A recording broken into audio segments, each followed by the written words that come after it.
Hare Krishna Mata, you can go ahead. Hare Krishna. Thank you. So it is my great privilege and honor to introduce His Holiness Krishna Kshetra Maharaj. He's a teacher, writer, and traveler, and he is a disciple of His Divine Grace, A.C. Bhaktivedanta Swami Prabhupada. Sorry, let me get the notes over on this side.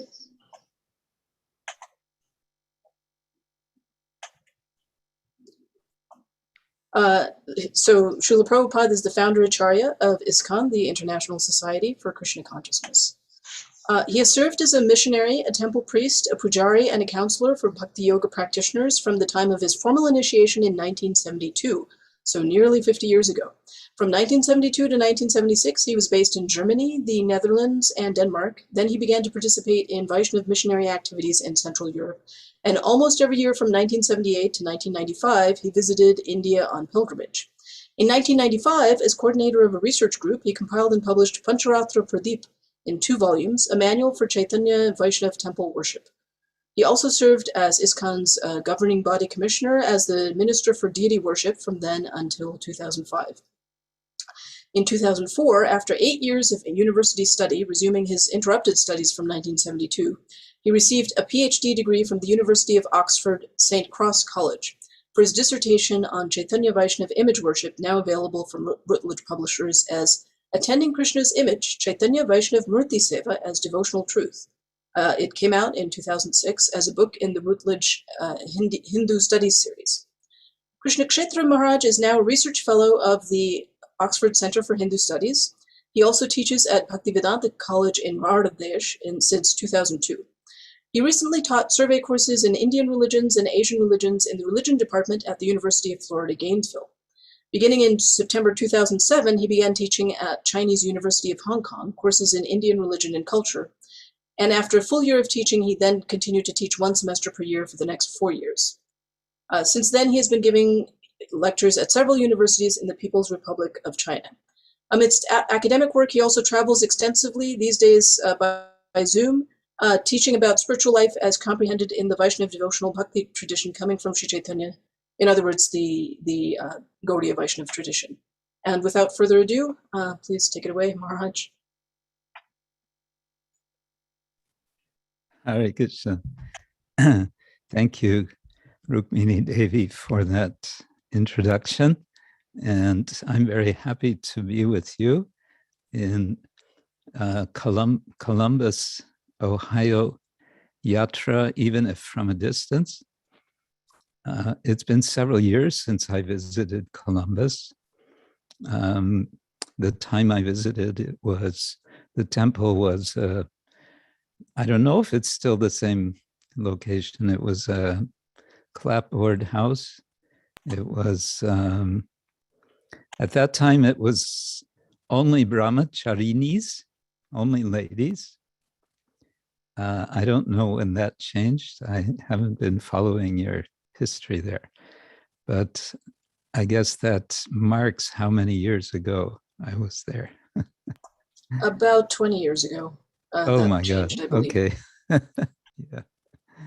Anyway, so I'm happy to be with you all, and I would like to share something about one book which I have fairly recently published about cows. And after a bit of Mangala Charana, we can jump right into that. And I'll try to not speak too long so that there can be time for questions. I'm almost inclined to say, let's open it right from the beginning to say if questions come, we can make it informal, but let's see how it goes.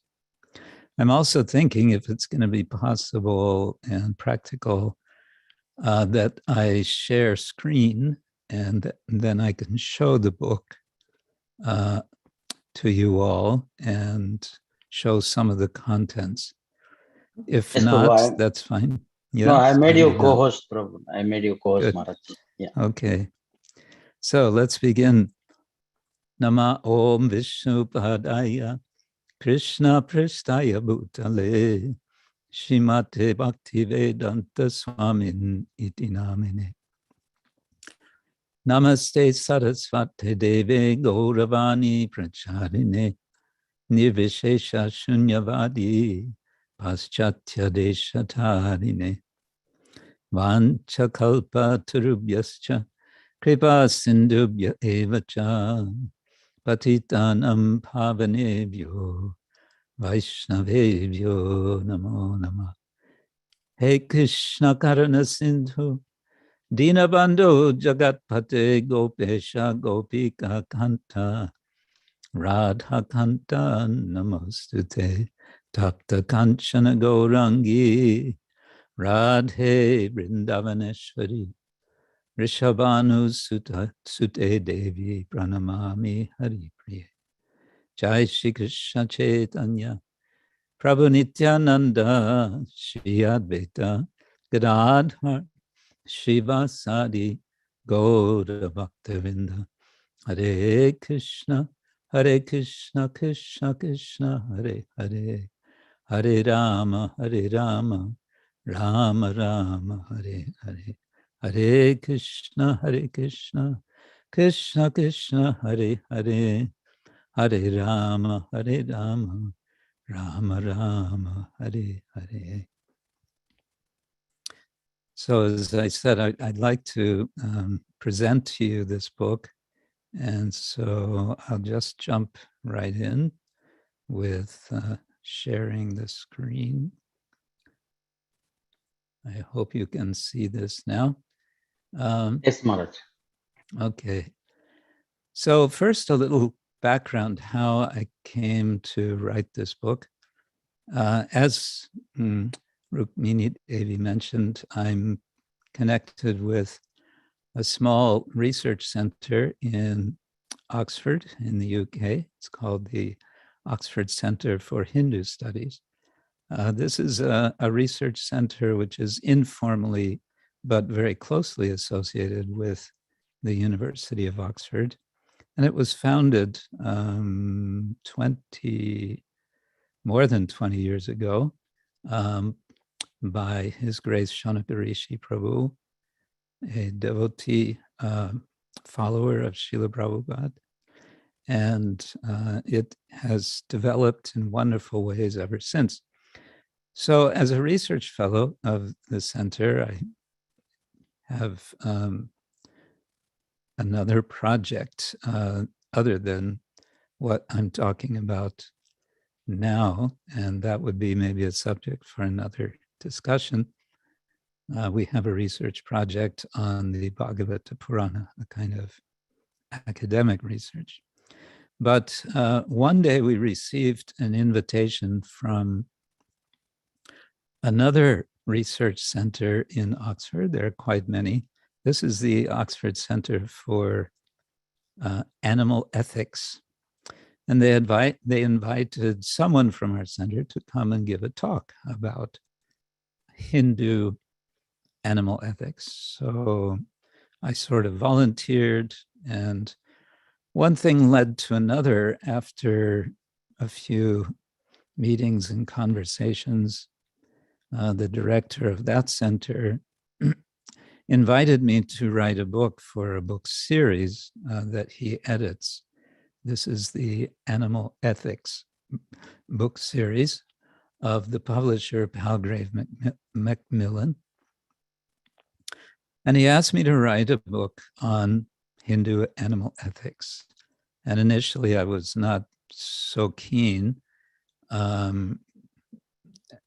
with other engagements, but he asked me several times. And one day he said, I'd really like you to write this book. Why? Because you are a practitioner of the Vaishnava tradition, so-called Hindu tradition. And when he said that, I was thinking, gosh, maybe this is Krishna, maybe I should do this. But on reflection, I thought what would be of particular interest for our society, that is for ISKCON, would be a sort of in-depth study of the whole tradition of cow care. I like to call it cow care rather than cow protection, because I feel protection is one aspect. It's an important aspect, of course, and it's mentioned in Bhagavad-Gita, Go Raksha. But for the English language, I felt that cow care would be more appropriate. So then, after receiving a contract from the publisher, which limited me to a 2-year period to do everything, to do all the research, including travel in India, and all of the writing, and submit a completed manuscript. It was quite an intense 2 years, I must say. But I managed it. And on top of that, with so much help from several devotees and, of course, by the good Lord Shri Krishna's grace, it was possible to raise the funds to make it possible to publish this book, what is called open access. You'll see the label up here. It says open access. What this means is that this book is available for any of you listening and any of your friends to be downloaded digitally from the internet, from the publisher's website, completely free of charge and completely legally. I wanted to do this because I wanted to make it available to as many people as possible to read. And there's been good response. I've been happy to say since it was published, which is now 2 years ago, from the publisher's metrics, it's received something over 45,000 downloads. So somebody is reading the book, and they're also telling others about it. And I've been invited by the editor, therefore, to write a second book on animal ethics for his series. We'll see. So, cow care and Hindu animal ethics. The theme animal ethics is there because it is in this book series, animal ethics series. And that meant I also had to do some homework, some reading, what is understood in present day discussions, what is meant by animal ethics. I need to be able to talk about animal ethics from the Indian or Indic perspective in relation to modern discussions about animals and protection of animals, about which quite a lot has been written in the last 20 or 30 years.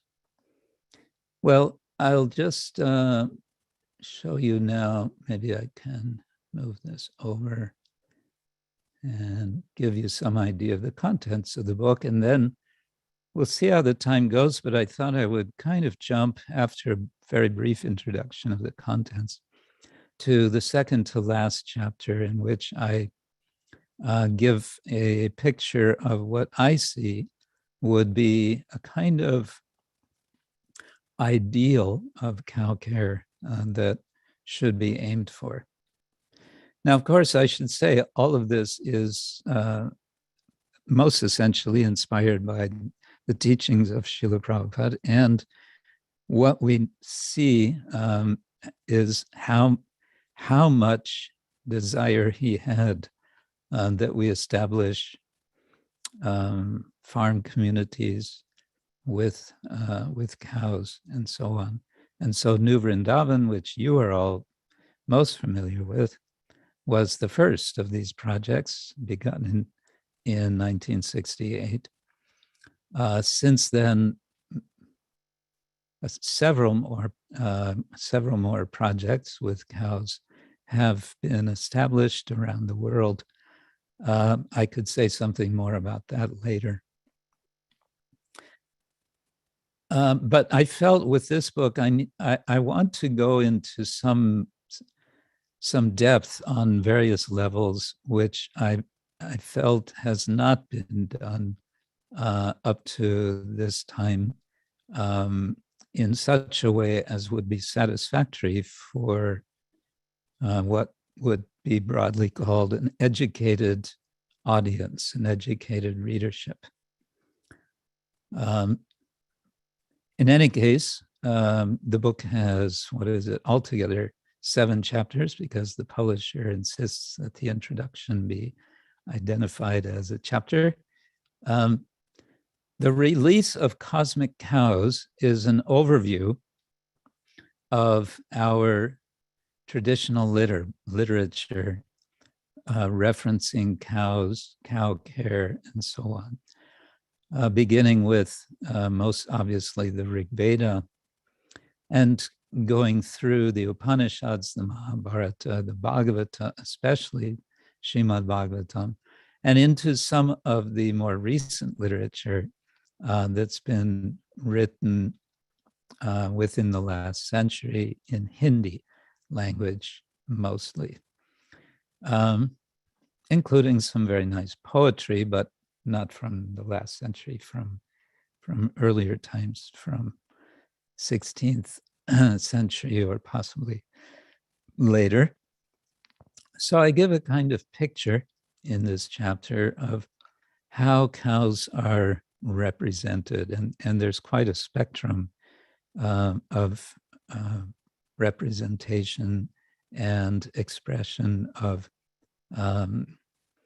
how cows are so integral to human culture, human civilization. As Srila Prabhupada would say, human civilization begins with cow protection.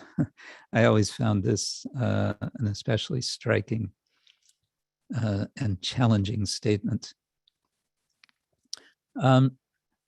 I go from there into controversial issues, because something I became aware of early on is that as soon as you speak about cows, especially in India, you meet so many controversies. So the next chapter is called Cows in Contested Fields. And here we have 2 main subsections. One is Hindus' modern concern for cows, which is going through some history starting from the late 19th century and giving kind of brief profiles, introductions of 4 important persons related with the idea of cow protection. First of all, Dayanand Saraswati, then, of course, Mahatma Gandhi, then, perhaps surprisingly, B.R. Ambedkar, who was the first president of India. And finally, I introduce Srila A.C. Bhaktivedanta Swami Prabhupada, making a very strong distinction with Srila Prabhupada that whereas the first 3 are only concerned with India, Prabhupada is concerned with the world. Furthermore, he's not concerned about Hinduism as such. What he is concerned about, he would sometimes use the term Sanatan Dharma. But as far as cows go, he was concerned that this is something that should be practiced anywhere and everywhere. Again, human civilization begins with cow protection. The second part, now I mentioned the whole chapter is about controversy. This first part is very much a response to feelings that had become more and more prominent, pronounced in the late 19th century and through the first half of the 20th century, a feeling of a desire, a need perhaps to identify the cause of cow protection with the cause of identifying India as a nation. And so it became very closely tied in with the nationalist movement toward independence from the British. It's a complex web of ideas and actions, which I tried to give a simple presentation on, not too much of the complexities. But the second half is entering into another kind of controversy, and this has to do with ancient texts versus modern controversies over ancient texts, where the question is, was it the case in ancient times that animals were in fact sacrificed in rituals, in yagyas? And there are some who claim that this was not actually done, that it is a misreading of the texts.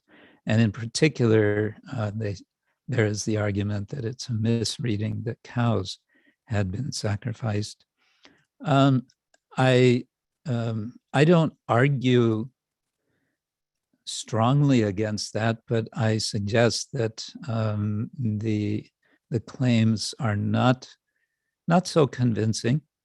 And Srila Prabhupada never said that that animals were not sacrificed. Rather, he said they were sacrificed. In fact, they were too much sacrificed in entering into the age of Kali, and therefore one of the main purposes of the appearance of the Lord as Lord Buddha was to stop that kind of practice. So that's a bit on that chapter. Then I move into what I call surveying the cow care field. And for this, I did a bit of on-the-ground research. I visited several goshalas in northern India, some of them private goshalas with just a few cows, some of them larger, semi-public, some of them private but very large, and of course some of the goshalas of ISKCON. And I interviewed the devotees and tried to understand what are the challenges, what are the joys of taking care of cows. And I tried to then organize in the way you see here some overview, particularly focused on the idea of sheltering cows in this kind of arrangement called a goshala. And then I make a kind of shift with this chapter 5, cow care and the ethics of care. As I mentioned, the book series is the animal ethics book series. So I needed to address in more philosophical, theological terms, more broadly, what might be called Hindu or Indic animal ethics. And to do that, I talk about terms which are familiar to us all, namely Dharma, Yoga, and Bhakti. And I suggest that they represent a kind of spectrum of ethics leading from Dharma, prescriptions, ultimately to Bhakti, devotion, pure devotion, the understanding of our eternal Dharma, our identity as servant of the Lord, and specifically as servant of Krishna, for whom, guess what? Cows are particularly dear.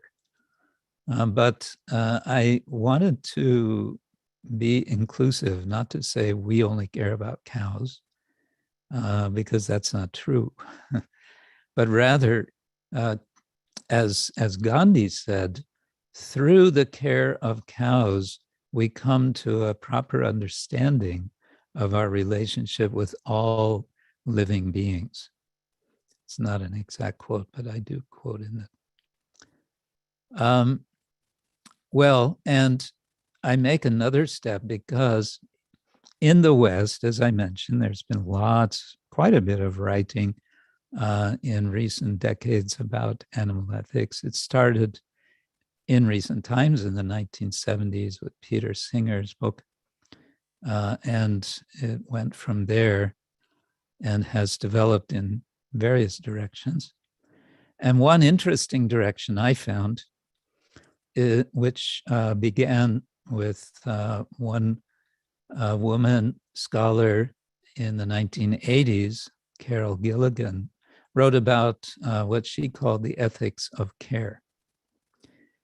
And the sort of root idea of her ethics of care is that mothers don't need to be told how to care for their children, for their small children especially.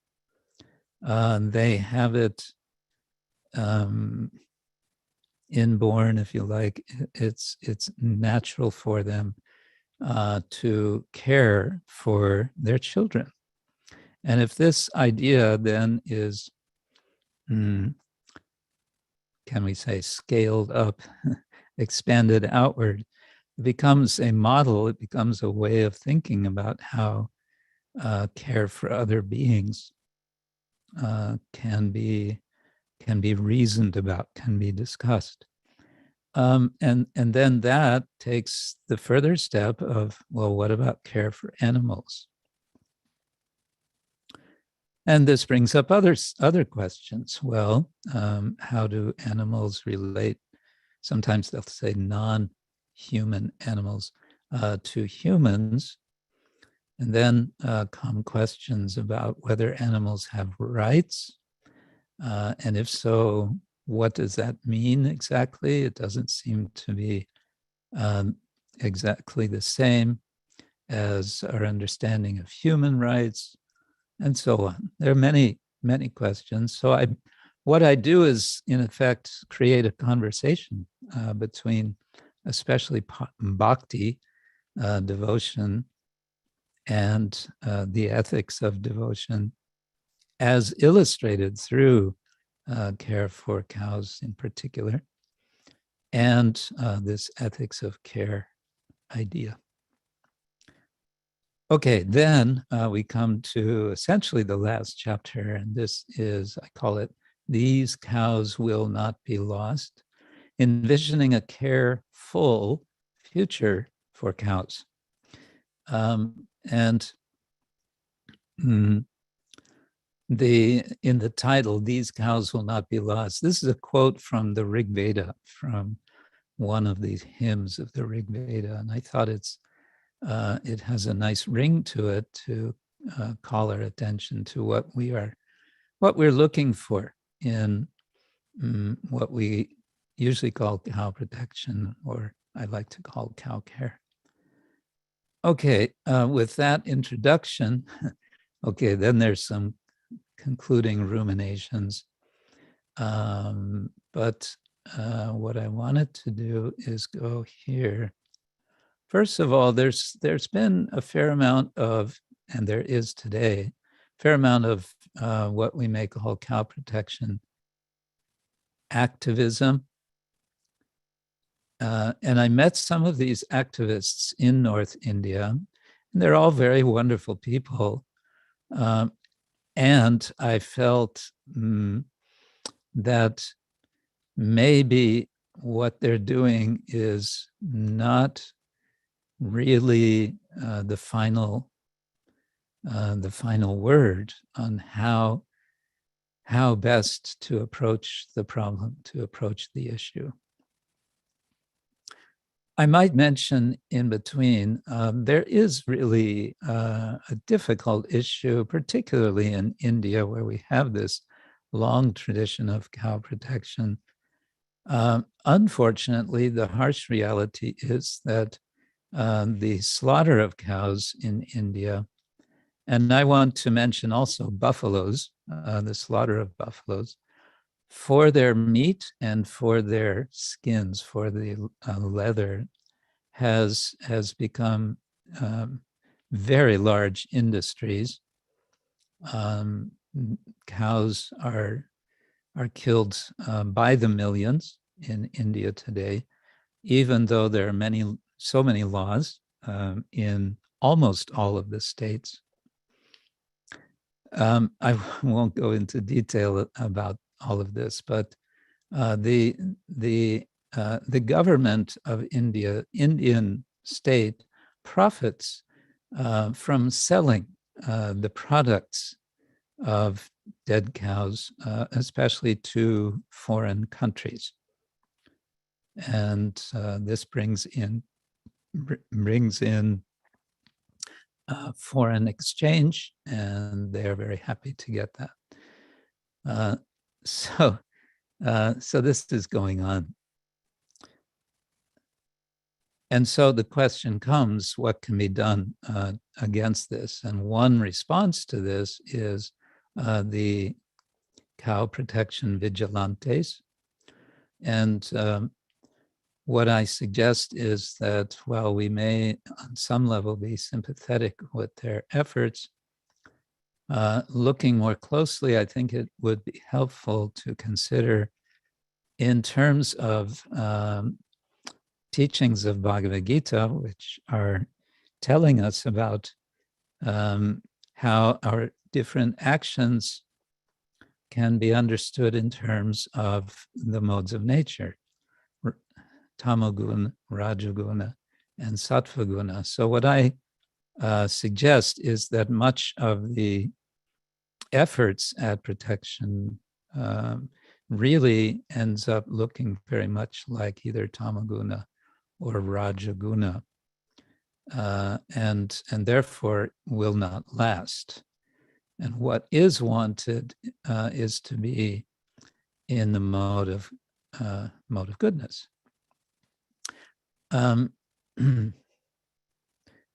we have a definition of the mode of goodness from Bhagavad-Gita: prescribed action, free of attachment, done without passion or aversion, by one not seeking the fruit, is said to be in goodness. But action done by one seeking selfish pleasure or done with egotism and much trouble is declared to be in passion.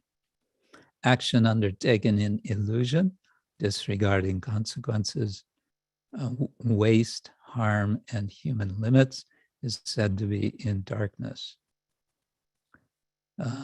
And so I elaborate on how we might think about this in relation to cow protection. Okay, what I want to do though, for the next just a few minutes, and then we can see if you have questions, is I did what we might call a thought experiment of what would sort of the ideal situation be of cow protection. What would it look like?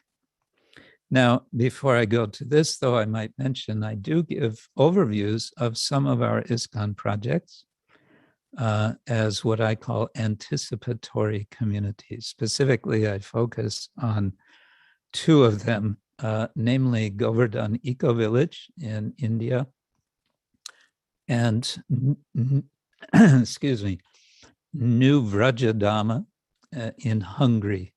I chose these two because Hungary is here in Europe and I could go there easily and spend time interviewing and so on, and also Govardhan Eco Village. So I do give a sort of snapshots of those projects, but here I'm giving a more theoretical presentation, and it's structured based on a notion of what are called the moral foundations of political action, political activity. And I put it in terms of politics because there's so much politics surrounding cow protection. I became very aware. This is a bigger subject, but there are 6 principles that were identified by Jonathan Haidt, a social psychologist in America who did empirical research to establish each of these principles as foundational for all kinds of people in all kinds of situations.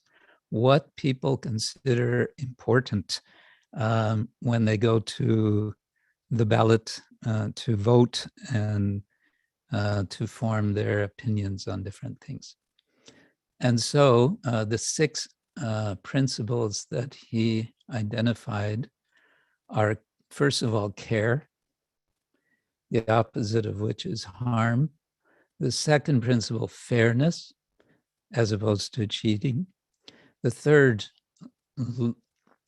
loyalty, as opposed to betrayal. The fourth, authority, as opposed to subversion. Fifth, sanctity, as opposed to degradation. And a sixth, liberty, as opposed to oppression. This last one, he said, was awaiting empirical confirmation. It was something at the time of his research, was not to his satisfaction confirmed. But I have included it here. So I take each one of these principles as kind of key to think about how we might establish cow care. So it's cow care and care, cow care and fairness, cow care and liberty, cow care and loyalty, authority, and sanctity. Okay, so yeah, just briefly, I can mention a bit about some of these.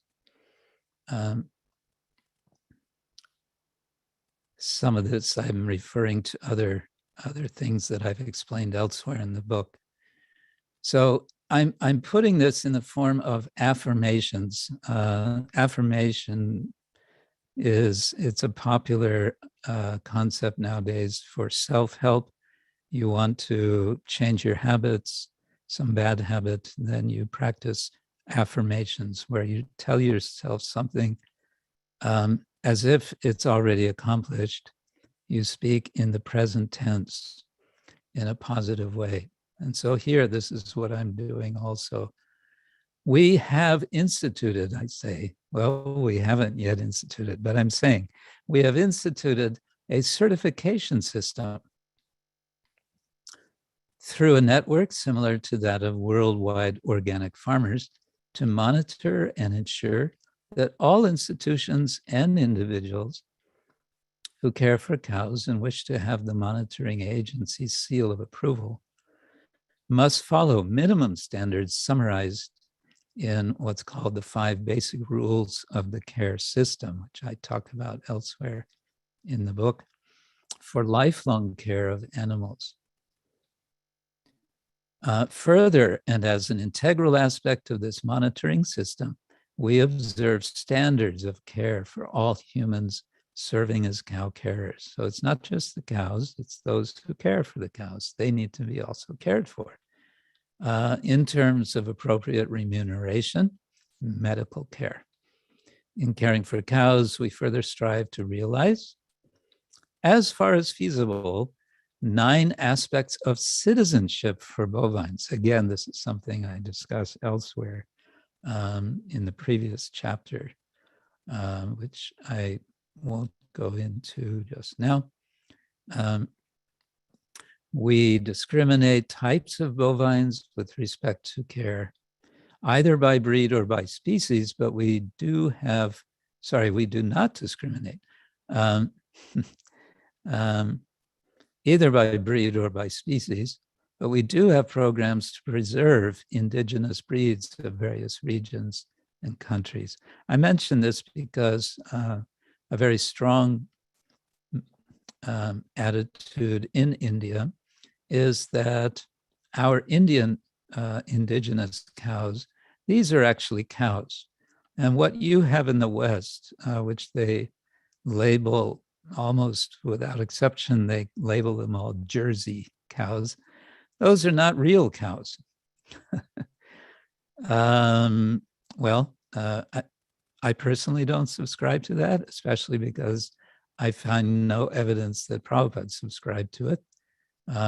Indigenous means indigenous to various parts of the world. And anyway, that's something which I think is not a necessary discrimination to make.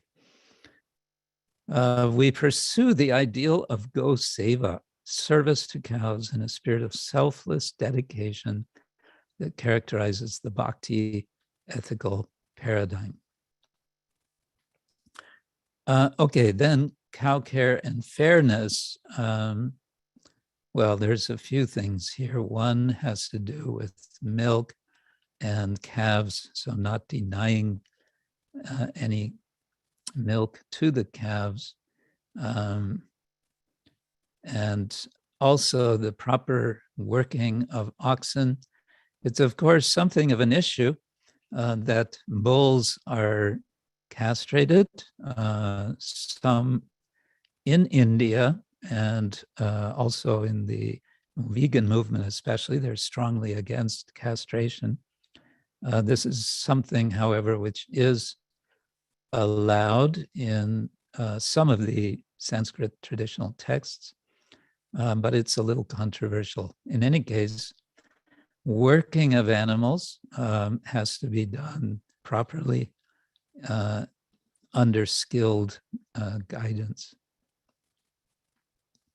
I talk about also donors for cow care. They should be properly informed about the use of their donations and so on. Then I also speak something against cow vigilantism. This would be outside the area of fairness, but rather there are legal procedures if someone is breaking the law, which should be followed. Cow care and liberty, I speak about liberty to follow the diet of one's choice, and what is called for here is good education about the alternative, which is vegetarian. I also discuss veganism in the book, and of course, for those who identify as Hindus, generally to be vegan is not necessary in the sense that dairy, if it's appropriately obtained from protected cows, can be offered and consumed. That's kind of a cornerstone of our tradition of deity worship. And I suggest that we, as part of this principle, ideally, again, I say to dairy farmers in particular, we offer free workshops on methods of converting their operations into nonviolent cow care-based establishments. I mention this because, as you may be well aware, the dairy industry is essentially an extension of the meat industry, because as soon as cows are giving less milk, as soon as they become a bit older, they are sent to the slaughterhouse. And of course, the bulls are, with very few exceptions, used for breeding.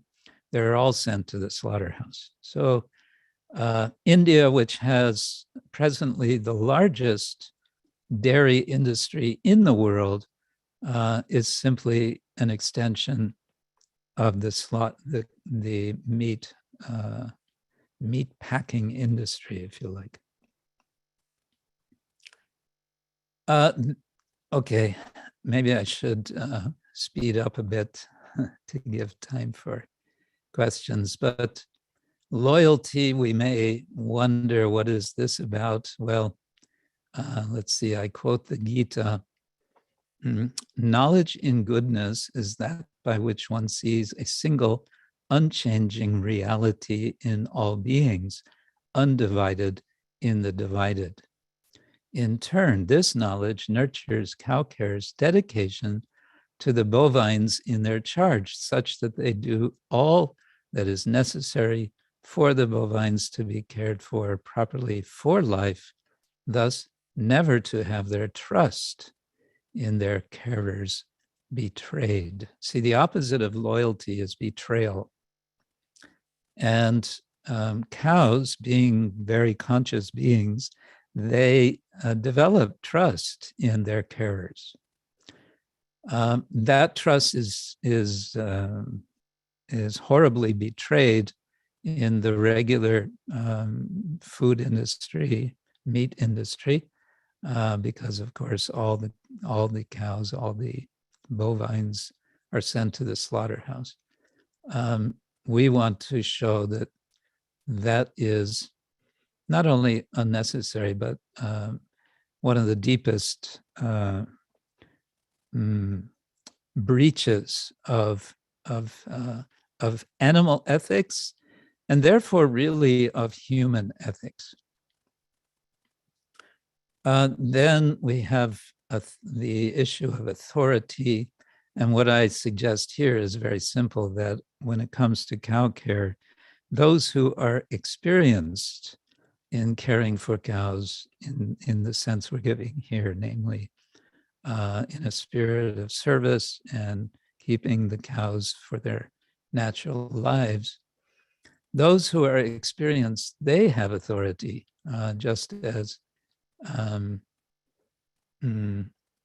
any farmer who has long been a farmer knows his or her craft.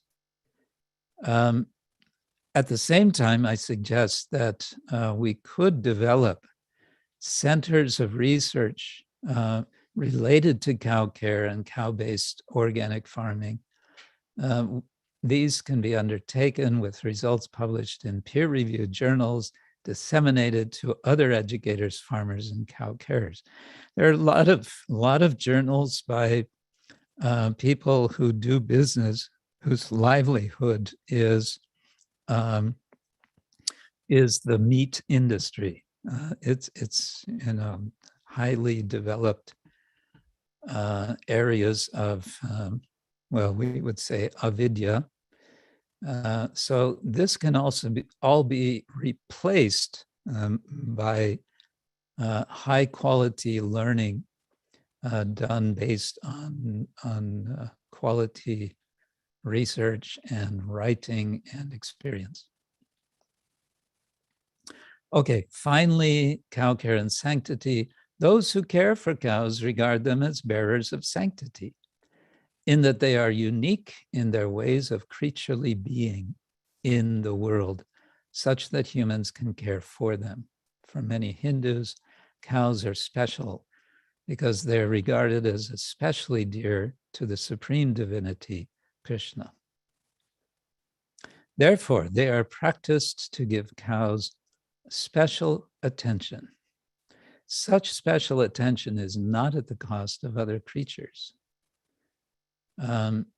Rather, to quote Mahatma Gandhi, we can realize our duty toward the animal world and discharge it by wisely pursuing our dharma of service to the cow. At the root of cow protection is the realization of our dharma toward the subhuman species. Yeah, so this is my little 6-part thought experiment in the form of affirmations, all of which could be developed, could be expanded. All of this is, kind of worked out after the research that I did. And I have to say, this is all based from kind of outsider looking in the sense that I can't say that I have spent time personally in goshalas taking care of cows myself. I came as a kind of researcher from the outside, although I did live at Singhachalam ISKCON farm community in Southeast India, Southeast Germany. What am I saying? Southeast Germany I was based there for several years, where we have cows and where we had more cows than we presently have. But that was my main experience. Okay, so that's my little overview of this book. The book, as I said, is available. Let's see, I wanted to show. Oh, can't find it now. We'll just go back this way. The book is available for download. If you just search the title of the book, I think that'll bring you to the page where you'll find a button you can click to download the digital version, or you can order it also in hardbound. It's actually much less expensive than it would have been if not open access. Hare Krishna. So I should stop talking and start listening.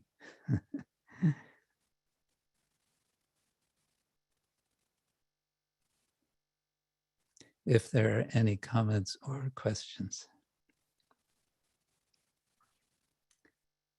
Thank you so much, Maharaj. You're able to hear me, Maharaj? Hare Krishna. Hare Krishna. You're able to hear, Maharaj? Yes, I can hear so you. much. Yeah. So thank you so much, Maharaj. And we'll see if there are any questions. So, Maharaj, amazing. Like you have so much details in that book. I definitely need to download and read, and so it'll have. We'll also share it with other communities. So one thing, Maharaj, I just wanted your thoughts. I know this is a very. Recently, we have seen a lot of push on vegan and a lot of non-meat kind of thing, even things like meatless Mondays and all those things. Yeah. So I am personally thinking there is a hope in terms like of cow protection and of these things getting more and more importance. Just I wanted to get your thoughts, Maharaj. Like, how do you feel there is a ray of hope somewhere that these things will be more and more as we progress? Hare Krishna. Thank you. Yes, it's an interesting question, or it raises many questions, actually. And I can't say I have any definitive answers on it. It seems like, as you suggest, a promising direction. In some ways, certainly, it shows an awareness of the problems, the ethical and so many other problems of our present meat economy, I would say. And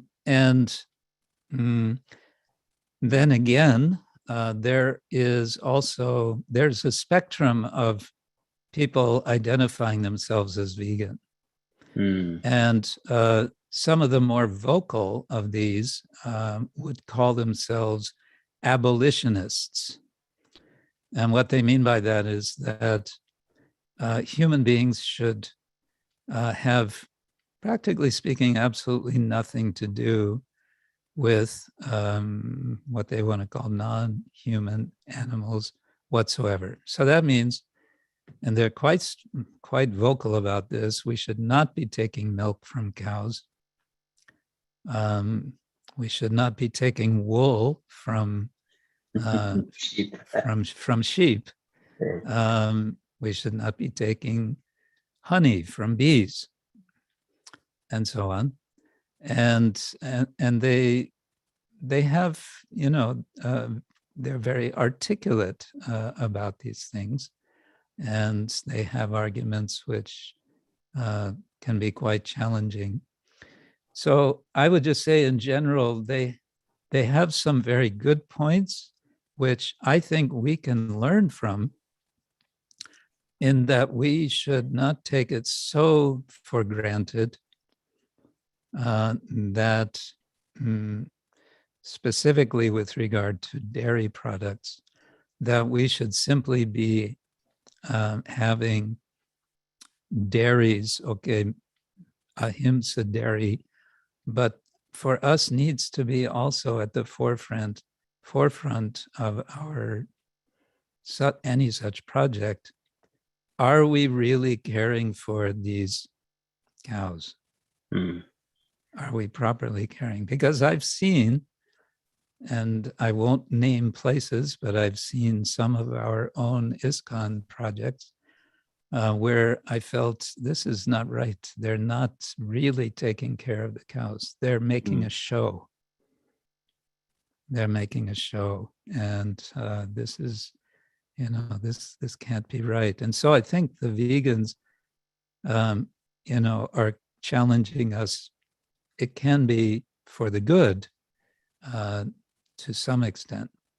Having said that, one scholar in the UK, one lady who identifies herself as a vegan and also as an atheist, has done research, surveys to find, I don't remember the numbers, but that the majority of vegans are atheists. And for her, this scholar, this is a very good thing. But it raises, questions for us. So how do they understand what is behind this? What's underneath, what's behind it? And of course, there are other questions. Okay, you're a vegan, that's great. So how are you going to get your loaf of bread? And there's a very nice video that was done by, I'm forgetting his name now, my godbrother at New Vrindavan years ago, quite graphically showing what would be involved if you're not using a tractor. How are you going to prepare that field to grow, that's going to be big enough to grow wheat, to have one loaf of bread? If you're not going to have bulls or oxen or horses or whatever doing the work, how are you going to do that? So that's a consideration. So I think the vegan, the general vegan, they're nice. They, let's get away from this animal exploitation. But the more radical ones, I think we need to question some of their logic. At the same time, appreciating the challenge that they make. We assume, I think, perhaps more than we should. I mean, I'm a little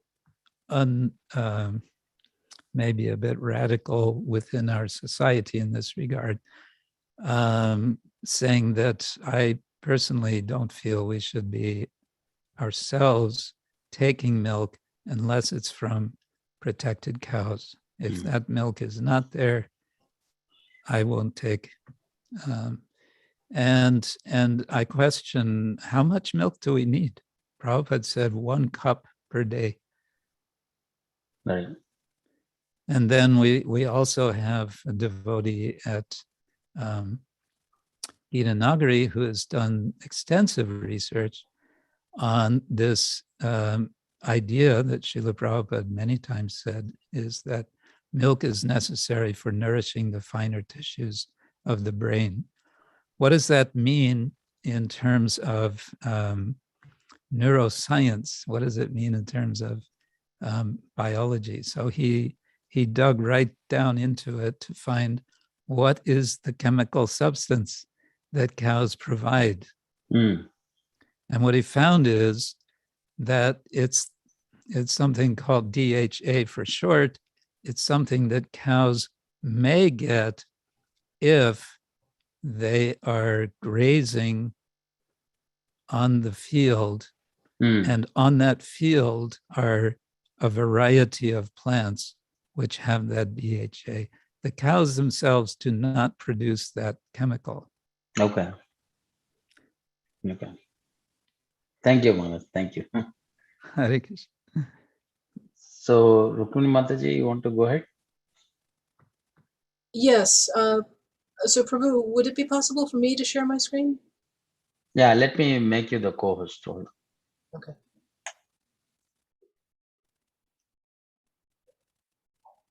And how much time is left for questions? Yeah, we can go as long as Maharaj is available for 10-15 minutes. Maharaj, you're okay? Yes, I'm okay. It's all I'm Maharaj okay. available. Thank you. Thank you, Maharaj. Yeah. Thank you. All right, let me see if I can share this. All right. So thank you very much, Maharaj, for that that very wonderful overview and very concise overview of a whole book. And especially I appreciated both the broad overview and also the concise looking at the 6 affirmations. So that part is what I wanted to ask you about. And as you know, and as you've said that we might want to discuss later, that that my co-author, Dr. Urmila Edith Best, and I are also working on a book, Career Dharma, the Natural Art of Work. And we do have something about cow care and ahimsa dairies, and that was what I was showing. So it's almost near the end of the book. It is here. And so so I didn't so as you can see, it is somewhat of a long section. It's basically this whole chapter here. So it would be too long to go into there. And also, even everything in our book is a jumping off point. And I think that everything that we say, by Krishna's grace, it's sort of complementary and coherent, different angles of vision on the same subject. But I just wanted to briefly talk about one thing, which is that so the lens through which we are looking at ahimsa milk in our book is mathematical eco-sociology, which we define in the previous chapter, and it's actually not a definition that we came up with, but I was wondering about trying to see how that fits into the 6 affirmations.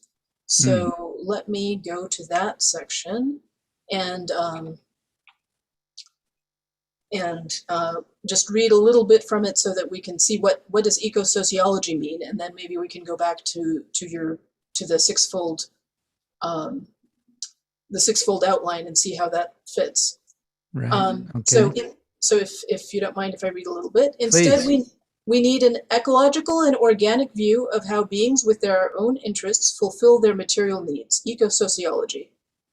And just as math was used to establish a mechanical model, we propose that math can be used to establish an organic model.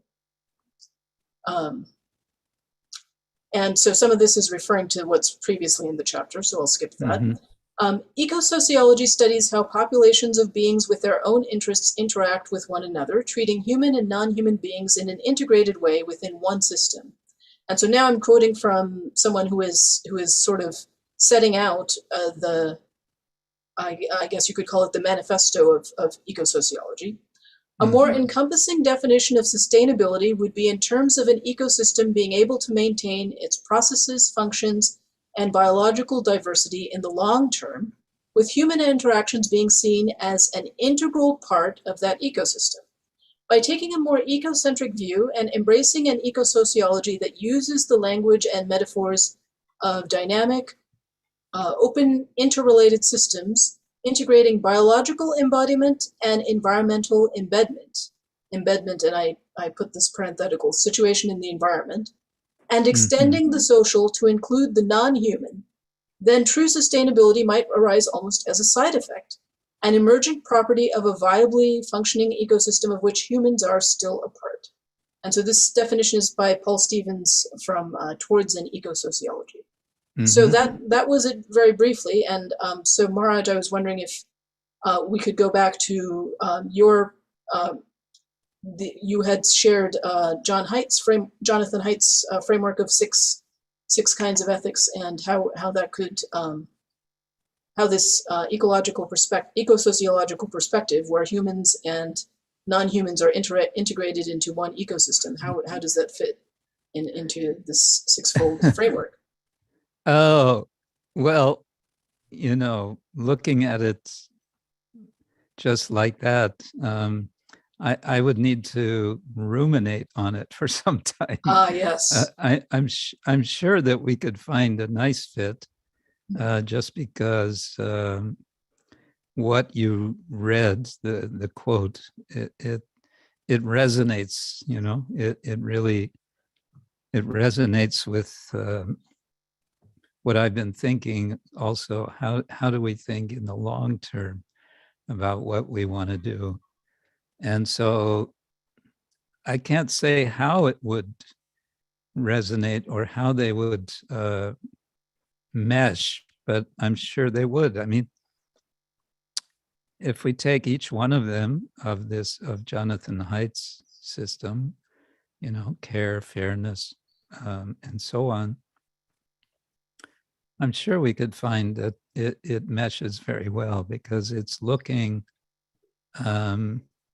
well, they often talk about being inclusive of stakeholders, right? Yes. In systems theory. And what we're talking about is being maximally inclusive of stakeholders. Just taking the point of fairness, we can say, well, that's precisely what we're interested in. That's what we're looking at. And I appreciate very much this one statement that I read toward the end from Mahatma Gandhi, that it's through the service to cows that our dharma in relation to all other beings becomes clear. In a sense, that's what he's saying. I think that's something that could be unpacked considerably. But yeah, why not? So I'm very eager to read your whole book. Yes, and likewise, as I mentioned, I had in our personal communication that I had started reading your book, and I had definitely found resonances, as you put them, and that these are definitely complementary approaches. So, and aiming toward the same, with Krishna at the center, of course. And as I see it with my book, this cow care book, as I said, I sort of rushed it, in 2 years. As I was doing the research, I saw, there's so much more to understand. I'm really just sketching out some things. And I felt like this is just the beginning of what needs to be a much more expanded and developed program of research, practice, analysis of practices. And I think the combination of what you're doing and, mine would be maybe related to that, and others doing other processes that are described in your book in practice. I think we have a whole potential field of ongoing research. We can start, I think this could be, I'm just speaking on the top of my head. I think this could be the start of what Prabhupada called Varnashram College. Goodness, well, that's quite a inspiring challenge.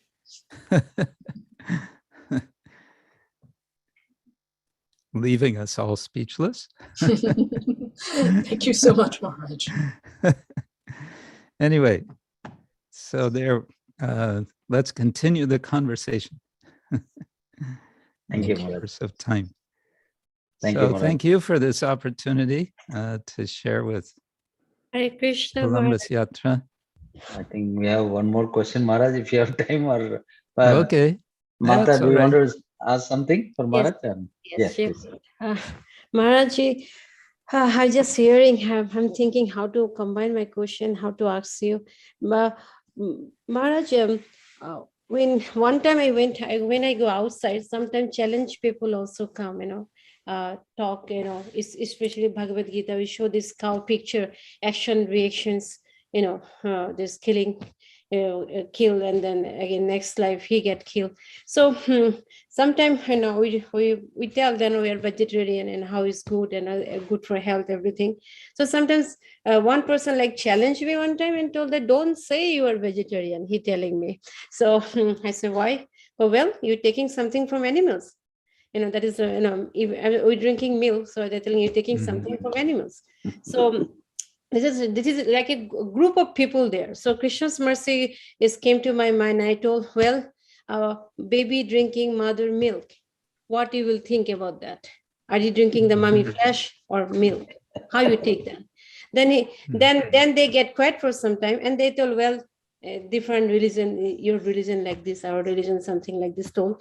And then I concern little bit, like sometimes they're showing that when they're taking the milk of the cow nowadays, everything in the factory, machine, they don't use the hand for taking the milk. Sometimes with the milk, they show that it's painful for a cow. Sometimes blood also come. So Prabhuji, sorry, Maharaj, so we just drinking the normal milk, bringing vitamin D milk from Kroger, and that's what we drink. But little bit I have concern about that, but I have no choice. First of all, there is no ahimsa milk available around our place. And even if it's available, it will be very expensive. So what we do, Maharaj? We're just drinking the normal milk. Well, that's a few questions sort of bundled together. Whether or not we call ourselves vegetarian, actually, Prabhupada said we are not vegetarian. We are prasadarian. We take what we offer to Krishna, and Krishna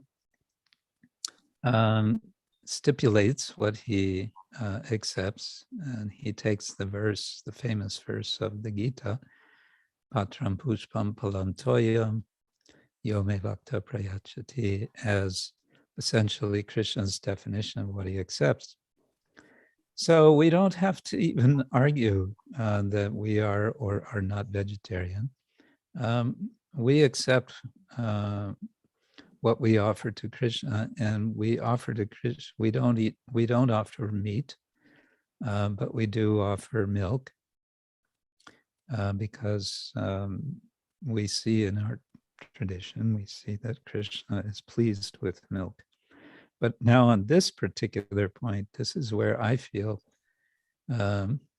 increasingly so that we need to be more and more careful.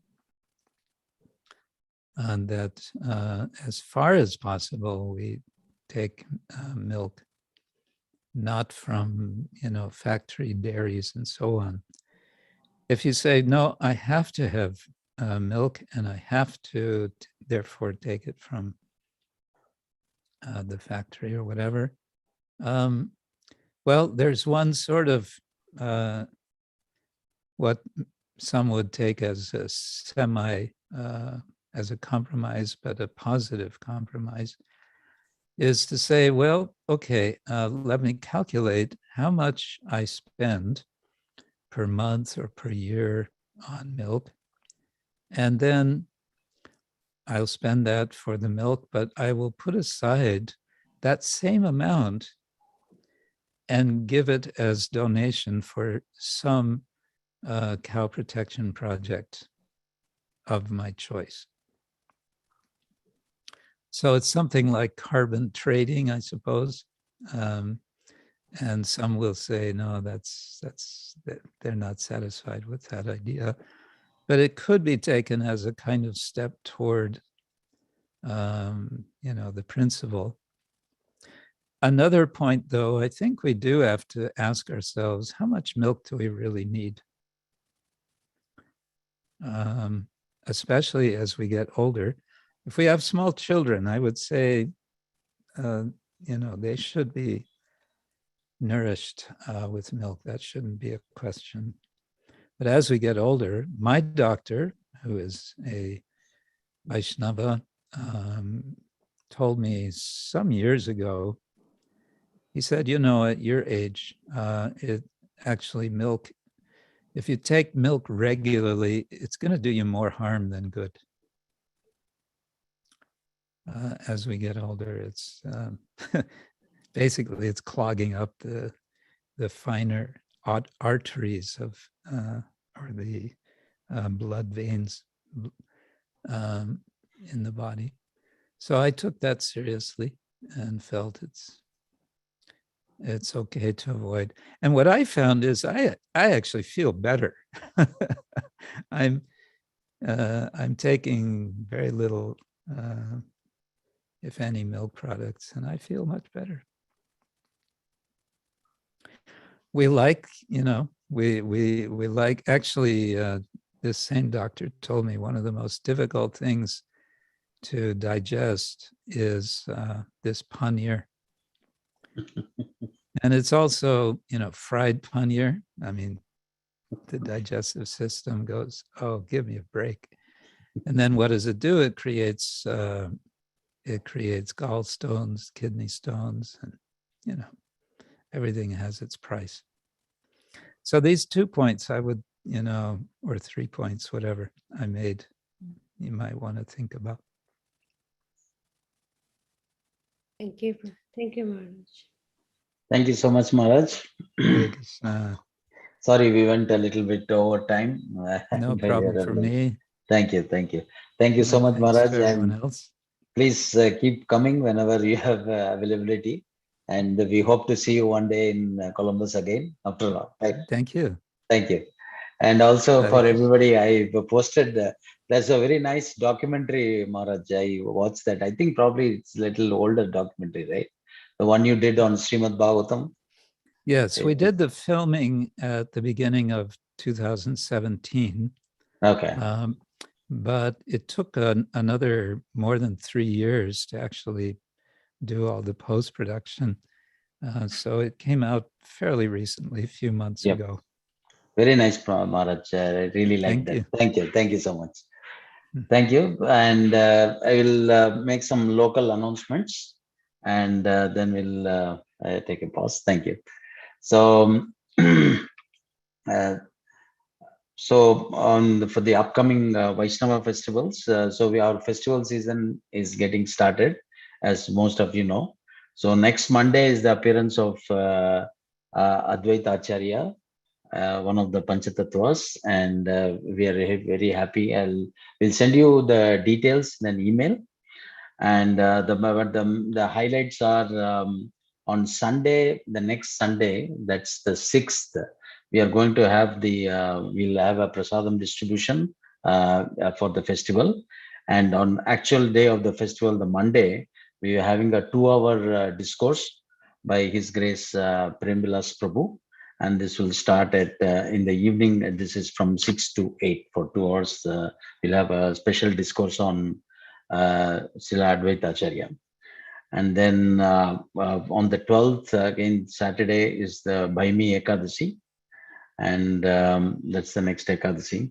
And then 14th, we have one of the biggest festivals of the year, the Nityananda Triyodashi, appearance of Lord Nityananda. Again, all the details will be sent in an email. So also for the next Sunday, we will be sending out a link. So please RSVP how many to-go boxes you would need, and you will collect from the temple, so that everybody can have prasadam. And that's all the announcement I had, unless if somebody wanted to add something. Alec Prabhu, any other announcements, or are we good?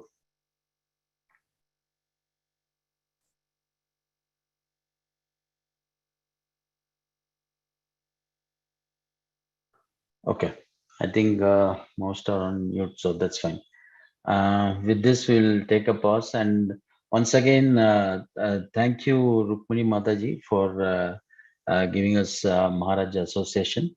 And we learned so many things about cow production and cow care. Thank you. Vancha kalpatarubhyascha kripa sindhubhyayevacha patidhanam bhavanebhyo vaishnavebhyo namo namah. Ananta Koti Vaishnav Vrinda ki jai. Thank you. Hare Krishna.